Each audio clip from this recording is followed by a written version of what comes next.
Burt Reynolds was Hollywood's ultimate leading man, a box office king through the 1970s and 1980s.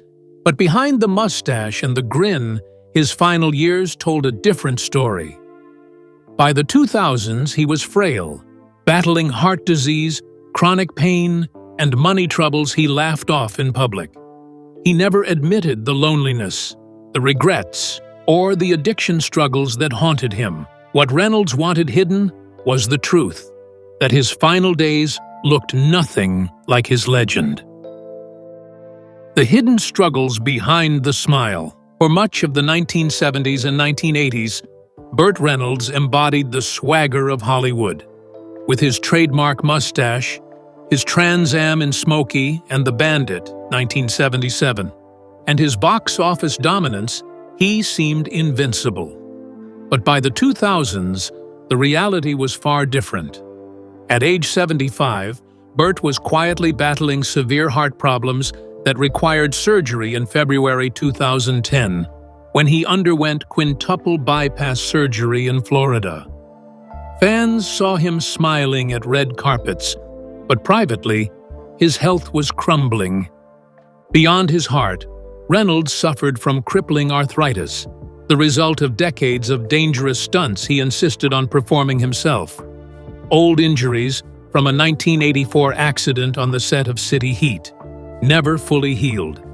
He endured chronic pain, which worsened as he grew older, forcing him to rely on painkillers. The once muscular physique that made him a symbol of rugged masculinity had withered.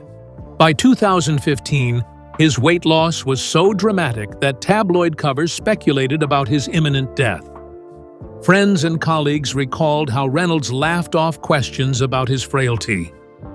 "I'm fine," he would insist, flashing that mischievous grin. He gave interviews in 2016 and 2017, joking about getting older while carefully avoiding the truth about his declining strength. His refusal to admit vulnerability was part of the carefully crafted image he had spent decades protecting. The world saw confidence.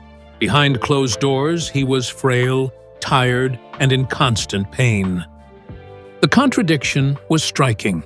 Reynolds had built his career on the image of the tough guy, the stuntman, the football player, the outlaw. To admit weakness would be to admit defeat. So he buried the truth, hiding the reality that by the last decade of his life, he was a man struggling just to get out of bed. He was still Burt Reynolds in the public imagination, but the man himself was fading, diminished by time and injury. If Burt Reynolds worked tirelessly to hide his health struggles, there was another truth he worked just as hard to bury: his finances. Behind the cars, the mansions, and the swagger was a man whose fortune had evaporated. Despite being Hollywood's top box office draw for 5 consecutive years, from 1978 to 1982, Burt filed for bankruptcy in 1996. Money, once so abundant, became his most painful secret, and by the end, the numbers told a story he could never laugh away. The money problems he wanted buried. For a man who once commanded $1 million per film in the late 1970s, the collapse of Burt Reynolds' finances was shocking. At his peak, he was the highest-paid star in the world, earning more than $10 million annually. But in 1996, at the age of 60, he filed for Chapter 11 bankruptcy, reporting debts of more than $10 million against assets far smaller.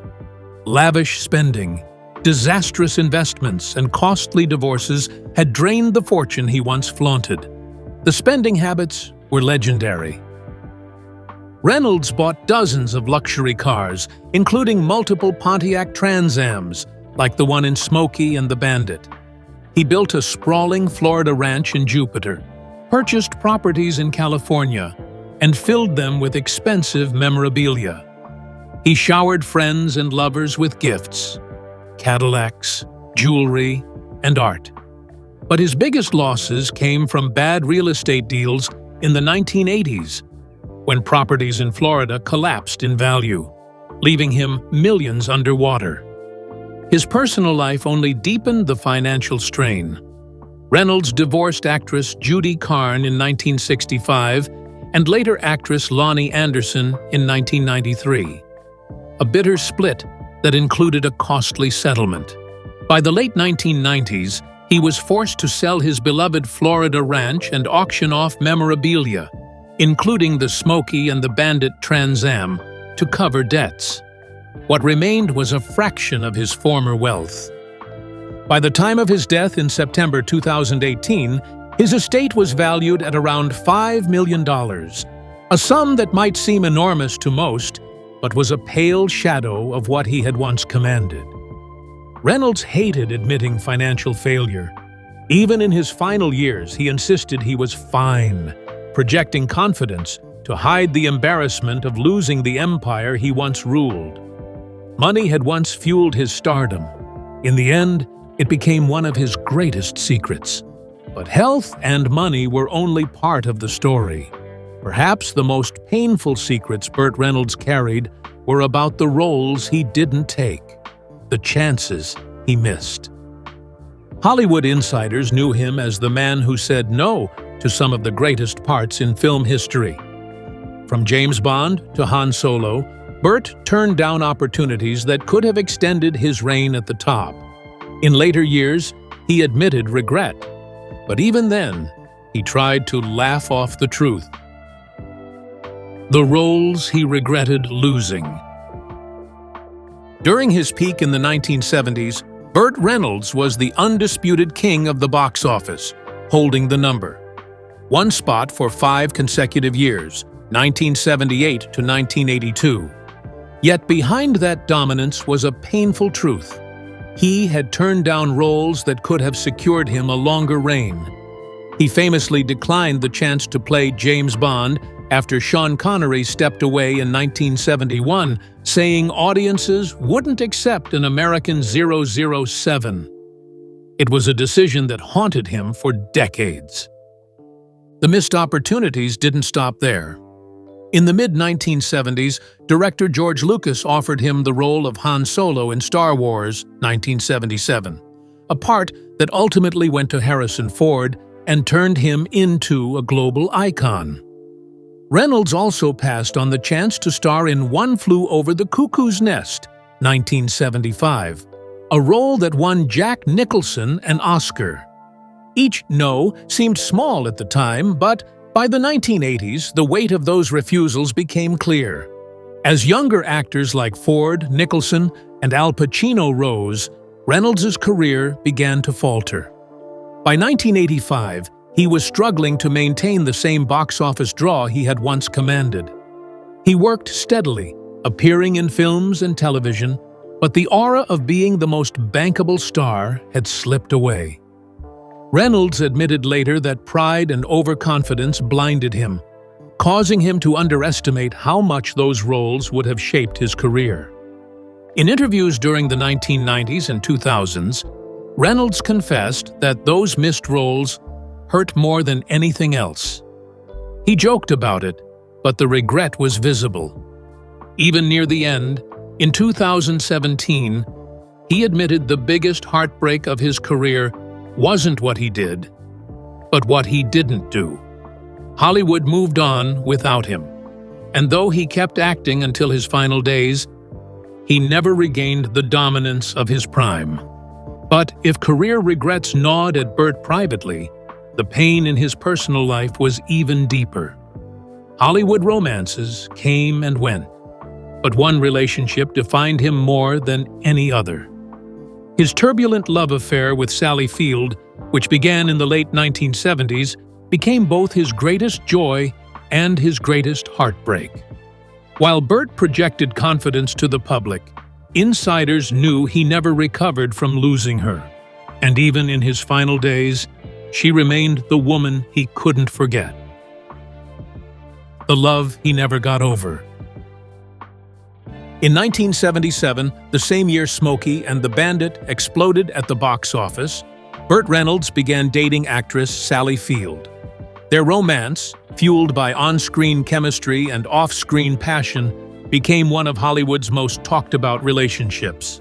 For Burt, then 41 years old, and Sally, 30, it was a union of two rising stars. They worked together in Hooper, 1978, and The End, 1978, and for a time, fans believed they were destined to be the industry's golden couple. But the relationship was far from easy. Burt's larger-than-life personality clashed with Sally's more grounded approach. By the early 1980s, the romance had grown turbulent, strained by his career pressures and his insecurities. They split in 1982, a decision Burt later described as the biggest mistake of my life. While he went on to marry Lonnie Anderson in 1988 and divorce by 1993, Sally remained the one that got away. For decades, Burt avoided admitting how much Sally's absence haunted him. But in his memoir, But Enough About Me, 2015, he finally confessed that she was the love of my life.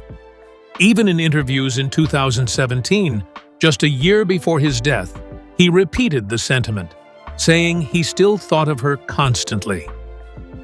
Friends later revealed that on his deathbed in September 2018, Burt mentioned Sally's name more than once, proof that his love for her had never faded. For Sally Field, the story carried its own weight.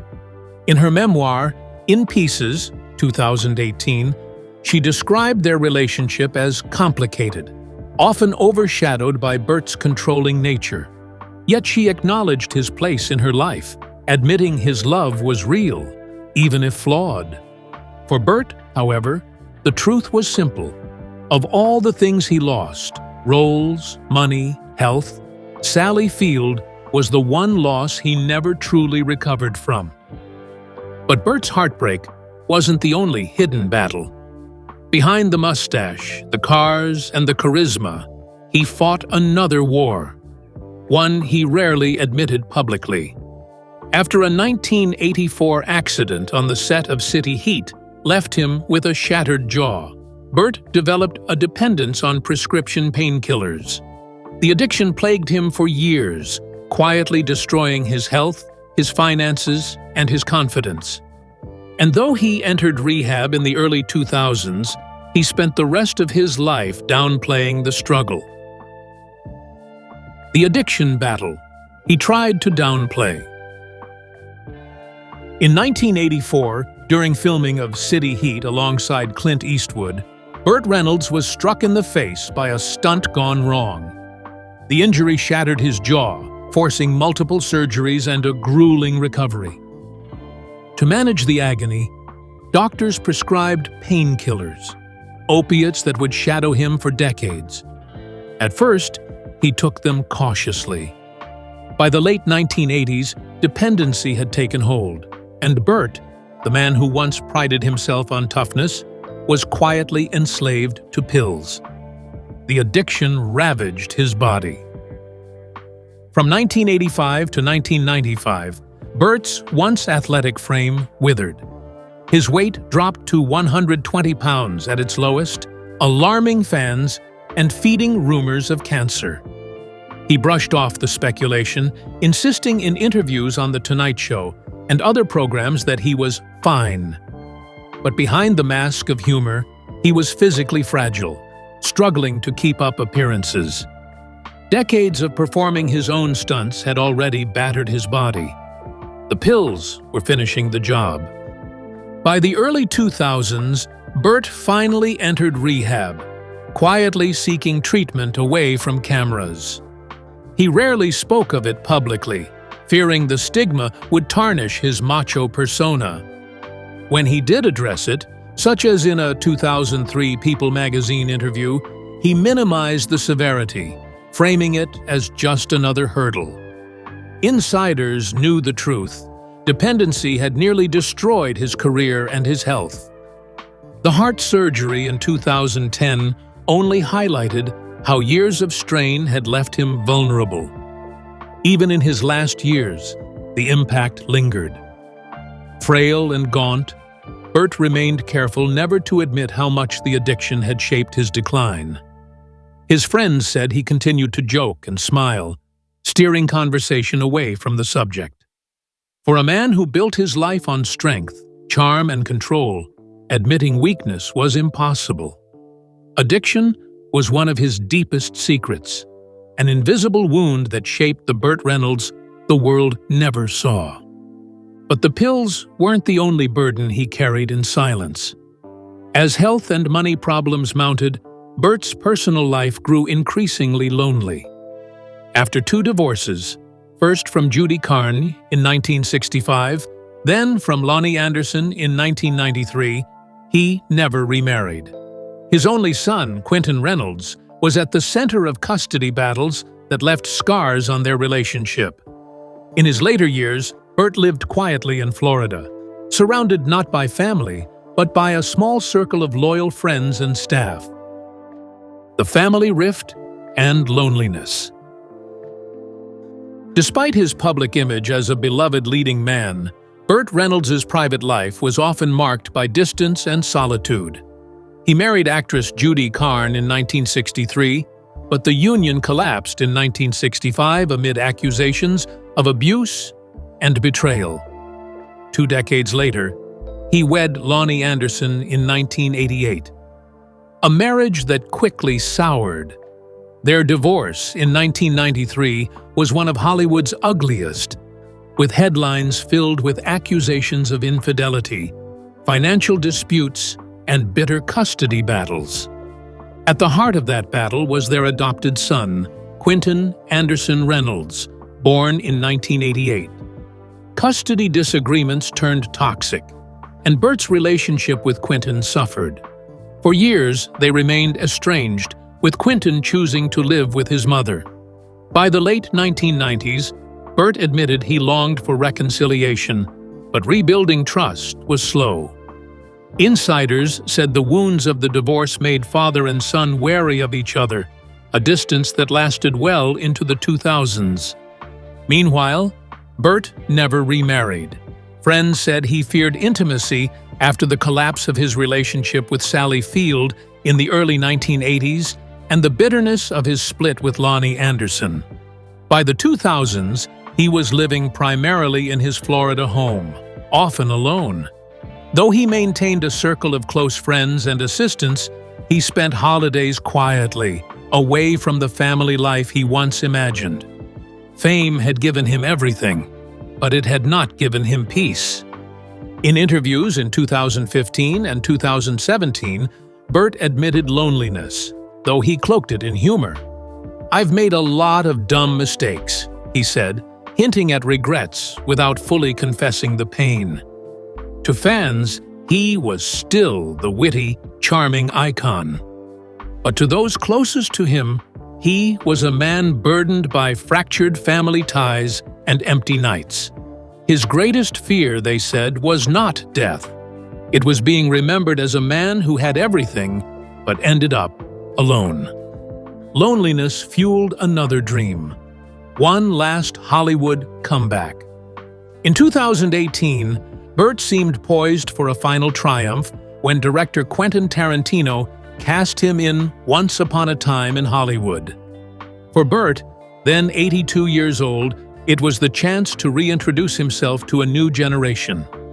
But fate intervened. Just days before filming his scenes, he died of a heart attack. The role went to Bruce Dern, leaving Burt's final act unfinished, a symbol of unfulfilled promise in his last years. The career comeback that never happened. For decades, Burt Reynolds dreamed of one last role that would remind Hollywood why he had once ruled the box office. That chance arrived in 2018, when director Quentin Tarantino cast him in Once Upon a Time in Hollywood. At 82 years old, Burt was slated to play George Spahn, the elderly ranch owner whose property became the infamous home of the Manson family in 1969. It was a role that seemed tailor-made for his grit and charm. Reynolds attended a table read in June 2018 with stars Leonardo DiCaprio, Brad Pitt, and Margot Robbie. Insiders said he was thrilled, like a kid again, finally part of a project that could reintroduce him to younger audiences. He told friends he believed this was his chance to go out swinging, ending his career not with decline, but with a powerful character performance. It wasn't about money anymore. It was about legacy. But fate intervened. On September 6, 2018, Burt died of a heart attack in Jupiter, Florida, just days before he was scheduled to film his first scenes.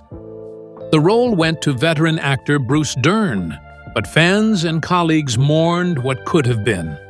For Burt, who had spent years chasing the comeback that eluded him, the timing was cruel.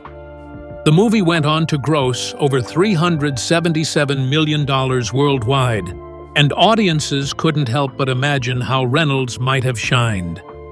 The missed comeback symbolized the unfulfilled promise of his later years. Though he worked steadily on smaller projects, like Boogie Nights, 1997, which earned him an Oscar nomination, Burt longed for one final spotlight moment. His death robbed him of that chance, leaving his career story tinged with irony.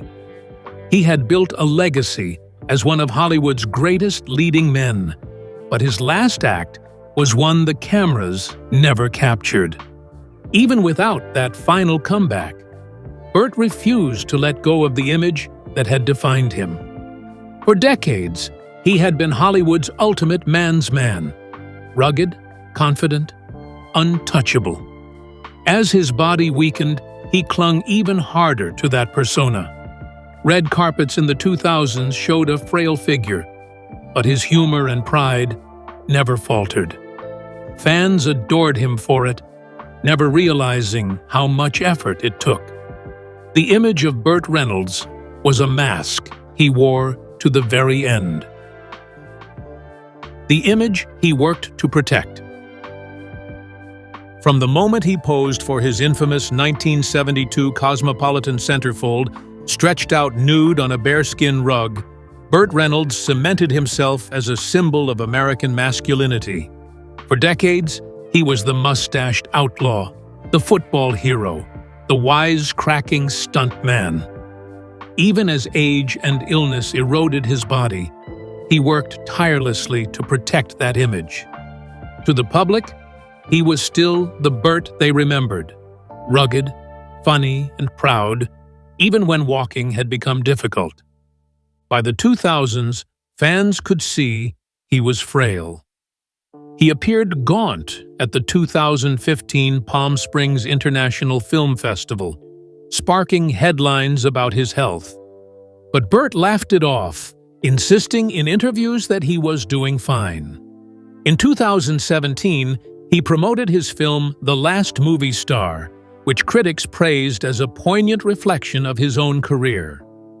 Sitting in interviews, cane in hand, he joked about aging while carefully shielding the reality of his fragility. Insiders described how fiercely he resisted sympathy. He avoided discussing his 2010 quintuple bypass surgery, his reliance on painkillers, or his loneliness. Instead, he clung to humor, always ready with a self-deprecating quip. Fans saw a charming survivor, not a broken man. It was deliberate. For Burt, image was everything. To admit vulnerability, he believed, would tarnish the legend he had built across 6 decades in Hollywood. In the end, his defiance worked. When he died in September 2018, tributes poured in, celebrating the swaggering movie star rather than the frail man behind the curtain. Burt Reynolds had achieved what he wanted. He would be remembered for the laugh, the mustache, the cars, and the confidence. He may have been fragile in private, but in the public imagination, he remained forever untouchable. But not all of Burt's secrets were about protecting his image. Some revealed a softer side he rarely let the public see. Despite his financial struggles, he quietly gave back, helping struggling actors, funding scholarships, and donating to causes he cared about. Many of these stories surfaced only after his death, painting a picture of a man who, despite his flaws, carried generosity in his heart. Beneath the bravado, Burt Reynolds left a legacy of kindness that fans never knew. The quiet acts of generosity. For all his money troubles, Burt Reynolds never stopped giving. Friends revealed that even in the 1990s, after filing for bankruptcy in 1996, he quietly helped struggling actors with rent, tuition, and medical bills. He often did so anonymously, refusing credit. He wanted to be remembered as a friend, not a benefactor, one longtime associate said. Even when he sold memorabilia to cover debts, Burt kept aside funds for those who needed help more. One of his greatest passions was supporting his alma mater, Florida State University, where he had played football in the 1950s. Over the years, he donated millions to the school, funding scholarships for athletes and contributing to the Burt Reynolds Institute for Film and Theater. The institute, founded in 1979, provided training for young performers in Florida, many of whom went on to successful careers. For Burt, it was about giving back to the next generation. After his death in 2018, countless stories emerged of his quiet generosity. A waitress in Jupiter, Florida, revealed he once paid off her tuition. A struggling stuntman said Burt covered his medical bills after an accident in 2002. Dozens of actors spoke of receiving unexpected checks or phone calls of encouragement. These weren't publicity stunts, they were private acts, done because Burt understood hardship and wanted to ease it for others. These gestures painted a more complex picture of Burt Reynolds. To the world, he was the macho star with the mustache and the smirk. To those he quietly helped, he was a guardian angel. Even in decline, even when his own finances were crumbling, he chose to lift others up. In the end, the generosity he hid became one of the truest reflections of his heart. And yet, the greatest secret Burt Reynolds carried was his fear of how he would be remembered. More than money, more than health, more than love, he dreaded being seen as a fallen star rather than a legend. That fear shaped how he spoke, how he smiled, and how he hid the truth. In September 2018, when he was laid to rest in a private ceremony, the world finally saw past the bravado to the man beneath the myth. The final secret of Burt Reynolds. The truth Burt Reynolds worked hardest to hide was his fear. For all his swagger, he dreaded being remembered not as Hollywood's great leading man, but as a cautionary tale. He downplayed his illnesses, his bankruptcies, his addictions, and even his heartbreaks, because he believed admitting them would diminish the myth of Burt Reynolds. He wanted fans to remember The Man from Deliverance, 1972, and Smokey and the Bandit, 1977, not the frail figure he had become. His funeral on September 20th, 2018, was held quietly in West Palm Beach, Florida, attended only by close family and friends. There was no Hollywood spectacle, no red carpet of stars, just a private goodbye, honoring his wish for dignity. Yet outside, tributes poured in. Actors like Sally Field, Mark Wahlberg, and Quentin Tarantino spoke of his influence.